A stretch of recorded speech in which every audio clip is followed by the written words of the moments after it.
चढ़ना 10वीं वर्गा हर रात दिवाली होणगियां रोइयां विच रौनक भर जानी अक्कां चों महकां आउणगियां।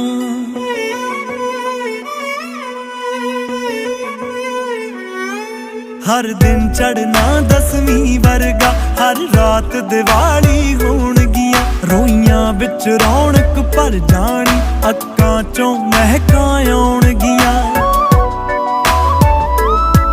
तुंब नरम कपा दी छट के मैं हत्थां नाल बत्तियां बट के मैं तेरे राह विच दीप जगावां।